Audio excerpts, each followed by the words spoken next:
Assalamualaikum warahmatullahi wabarakatuh. Perkenalkan, nama saya Nabila Setiawandani, NIM 204190168. Baiklah, di sini saya sebagai perwakilan dari kelompok 5 yang bertugas sebagai moderator.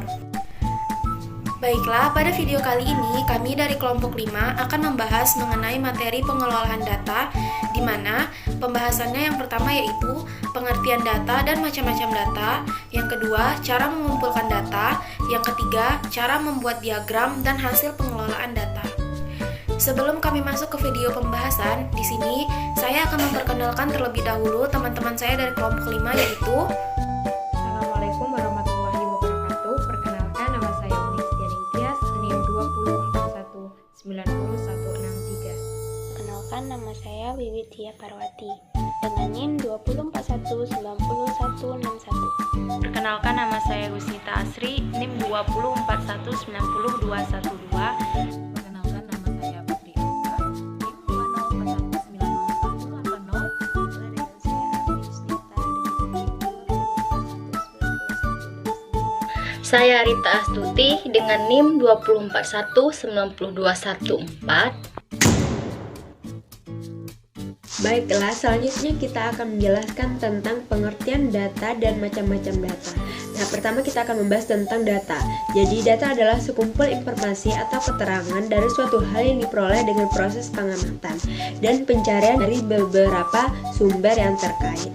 Nah, data yang didapatkan bisa menjadi sebuah hipotesa atau fakta yang belum diuji keabsahannya. Nah, data-data yang sudah diperoleh maka akan diolah dengan beberapa proses percobaan hingga ke dalam bentuk yang lebih kompleks. Baiklah, kemudian kita akan membahas tentang macam-macam data. Jadi, data ini terbagi menjadi 3. Yang pertama ada data berdasarkan sifat, yang kedua ada data berdasarkan sumber, dan yang ketiga data yang berdasarkan waktu. Sekarang saya akan menjelaskan cara pengumpulan data. Yang pertama, kita harus melakukan tes. Melalui tes, data dapat diperoleh dengan cara melakukan sebuah tes. Biasanya Bapak atau Ibu guru akan melakukan tes atau ulangan untuk memperoleh data hasil belajar siswa untuk mengetahui perkembangan belajar siswa. Yang kedua yaitu bertanya langsung. Sebuah data juga bisa didapatkan dengan cara bertanya langsung. Sebelum melakukan teknik ini, kamu harus membuat daftar pertanyaan terlebih dahulu. Misalnya, apa sih buah kesukaan kamu? Misalnya ada yang menjawab apel, dan siapa yang tidak menyukainya, kita akan mengumpul data siapa yang menyukai, berapa siswa yang menyukai apel dan berapa siswa yang tidak menyukai apel. Dan yang ketiga yaitu isian singkat. Pengumpulan data dengan lembar isian yaitu dengan cara masing-masing orang yang mengisi lembar isian. Hasilnya kemudian dikumpulkan. Yang keempat yaitu pencatatan langsung. Pencatatan langsung biasanya dilakukan berdasarkan pengukuran atau pengamatan kemudian dicatat. Beberapa data yang dapat diperoleh dengan pencatatan langsung adalah tinggi badan dan berat badan.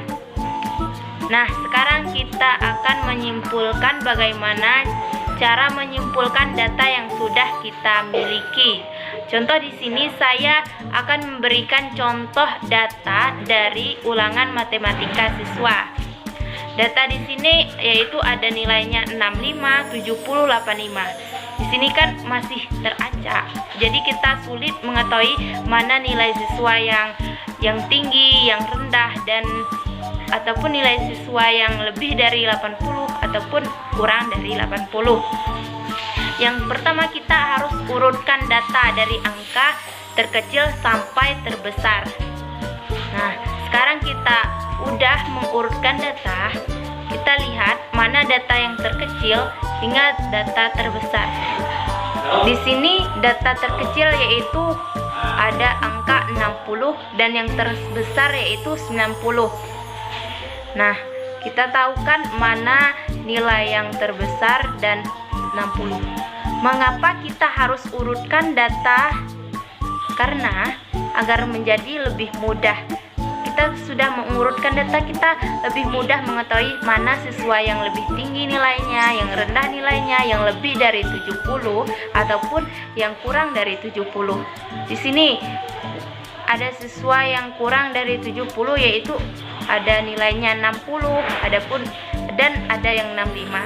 Yang lebih dari 80 yaitu ada nilainya 85 ada 10 siswa yang lebih dari 80. Baik, di sini saya akan memaparkan cara membuat diagram dari hasil pengelolaan data, yaitu saya mengambil diagram batang. Di sini saya menyajikan data olahraga kegemaran siswa kelas 5, di mana ada jenis olahraga dan banyak siswa. Jenis olahraga sepak bola 9 siswa, voli 6 siswa, tenis meja 10 siswa, bulu tangkis 7 siswa, renang 5 siswa, dan catur 2 siswa. Nah, bagaimana caranya menyajikan data ini ke dalam bentuk diagram batang? Langkah pertama, kita buat dulu sumbu tegak dan sumbu mendatarnya. Kita buat sumbu tegak dan sumbu mendatarnya. Lalu kita buat jenis olahraga di sumbu mendatar. Nah, di sini kita buat sepak bola, kita singkat saja karena tidak muat. Lalu voli. Lalu ketiga tenis meja, keempat bulu tangkis, kelima renang, dan terakhir catur. Dan jarak antar jenis olahraganya itu harus sama. Jika jarak jenis olahraganya 1 cm, maka semuanya harus 1 cm. Kalau dipakai 2 cm, harus semuanya 2 cm. Kalau misalnya di sepak bolanya 1 cm dan di volinya 2 cm, itu tidak boleh. Kemudian untuk di sumbu tegak, kita tulis banyak siswanya. Nah, di sini kita tulis 0, 1, 2, 3, 4, 5, 6, 7, 8, 9, 10, 11. Nah, ini juga untuk jaraknya harus sama. Kalau misalnya 1 cm, maka semuanya harus 1 cm. Kalau misalnya setengah cm, maka semuanya harus setengah cm. Jadi harus sama ya. Nah, ini kita untuk menentukan angka-angka ini, kita harus melihat data ini. Langkah selanjutnya adalah membuat batang-batangnya. Ada sepak bola, siswanya 9. Nah, di sini sepak bola, di sini siswanya kita kasih tanda dulu, baru kita gambar batangnya. Jadi seperti ini.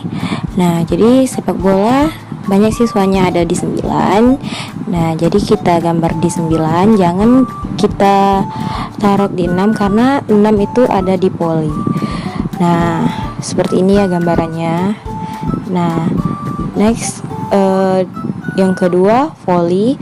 Voli di sini banyak siswanya ada 6, kita garis dulu 6. Nah, baru kita buat batangnya. Nah, selanjutnya tenis meja. Tenis meja di sini banyak siswanya 10. Nah, ini 10. Kita garis dulu di 10, baru kita buat batangnya. Selanjutnya ada bulu tangkis. Bulu tangkis banyak siswanya ada 7. Kita garis dulu 7, baru kita buat batangnya. Nah, next renang ada 5.